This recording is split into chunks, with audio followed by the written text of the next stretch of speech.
Hello everybody, my name is Aaron Snow, and in this video I'd like to showcase an avatar idea or concept, and I hopefully intend to use this on my Athena project, or the Athena project that I've been working on since forever. Before I show it, I want to just warn you that there's a reason why I chose this particular idea. And I want you to, hold back judgment until I've actually explained myself a bit.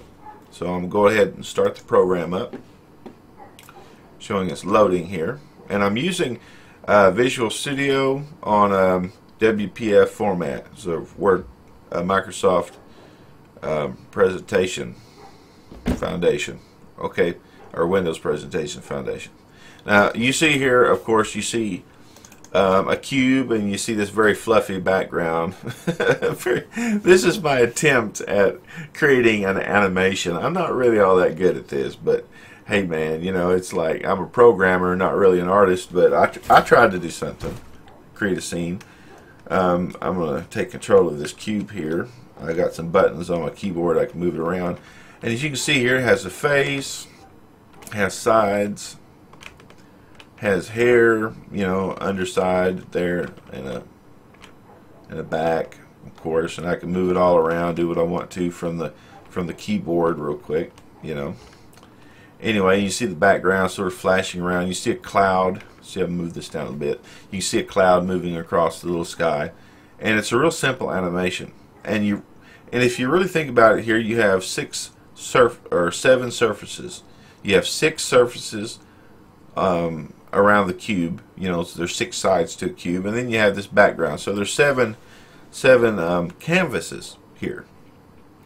And what I'm saying is there's 7 opportunities to create or showcase your artistry. Now, a typical avatar for a chatbot, some of them go all the way from a very high pixelated or a very high quality model of perhaps a very beautiful woman or a guy or something like that, all the way down to animals, or sometimes very basic avatars. Some of them, they don't look all that great. Some of them are very fantastic, and this is a little bit different than that, because it really has a high creativity aspect, which is actually what I'm going for. Now, what do I mean by high creativity? Well, everything you see here, everything that's flashing on the screen, this animation, all this stuff like that, is very, very easily modifiable.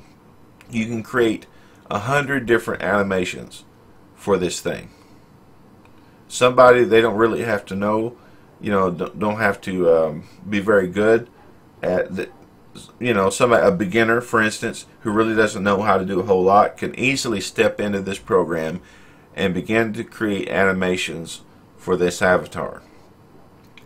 There's a frame rate. There's each side has independent animations that are called. See, this bottom animation only has 3 different pictures that's flashing on here, just 3 different ones, and it created that cool look. And of course, there's I forget how many, maybe 16 animations for the face and the head, and all this stuff is modifiable. You can have 15 pictures, you can have 115 pictures, and you can adjust that real easy through the program's index file. Of course, having access to the pictures. You create the pictures, and then you just sort of combine it together in a certain way, and that's where a good tutorial I could create a tutorial on how to do this. So it's just not that difficult to do. And this type of thing is actually somewhat current and popular in its way. Now, I can get into that a little more detailed. If anybody has ever played Minecraft, where everything in the world is made out of cubes, and Minecraft is one of the world's top video games, PC games, for several years. It sort of took the world by storm, and it was all based around cubes. But of course, this has animations to it, so it's a little bit more detailed. Now, of course, having said all that, I want to make this statement. You know, this is not just a floating cube, and it's not just a cube that has you know, these cool animations on it. It has visemes. It has, you know, lip sync, right? So real-time lip sync, which is what you'd expect out of an avatar. And I created a little bitty short script to run, sort of demonstrate that it actually works. And in that little short script, it actually says some stuff. And I could have had it said anything I wanted to, and it would, the lips would follow along with it. I'll go ahead and run it. Shaking its head, no. That's the first step there.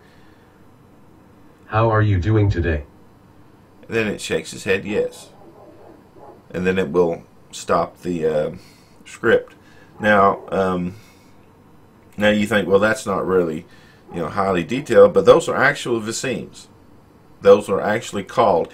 Now, if I was a really good artist, I could create a really elaborate mouth that could, you know, perfectly follow every expression that a person says for every vowel or consonant of the alphabet, and create these perfect visemes. You know, I could do that if I could just, you know, sit down for a long period of time and very, very painstaking work. You know, I'm not really all that great of an artist, but there's plenty of other people who can do that, you know, and make it actually very, very detailed. But of course, I just wanted to get something out and to prove the point of concept. Now, okay, I'm going to just sort of pull it off to the side. I'm going to show you a couple of things. See, all this character, the background, you know, the cube, the size, animations, they're actually all called from one file here. Yeah, here we go. TED.zip. I just called it TED. I could call it, you know, Freddy, or call it Art, or something like that. You know, have a name for it of any type of animation set. And in reality, one of these zip files can contain, you know, 100 different faces and sets of faces and different characters. So, you know, it's just sort of like an easily mobile avatar right here. And I'll open it up. In the TED, you have audio, scripts, and textures. You can call an audio file a scripts, which is what I showed you a while ago. I can open that file. There's the little bitty little program that was running that caused it to do what it was doing, that anybody can modify or add to or create something more elaborate and better looking than me. Here's the textures, and of course there's like whole sets of animations. The bottom one, like I said, only had 3 pictures, but say the background has 16 pictures, and this, you know, succession of pictures creating this animation feel. I could have it at a higher rate of speed, you know, but you know, it can all be adjusted according to whatever you feel like doing it. I have faces for sad, smiling, surprised, content, tired. I have a few simple animations for the sides and back, and I could create as many animations as I wanted to. And of course, everything links together with this file right here. And this isn't as complicated as you might think.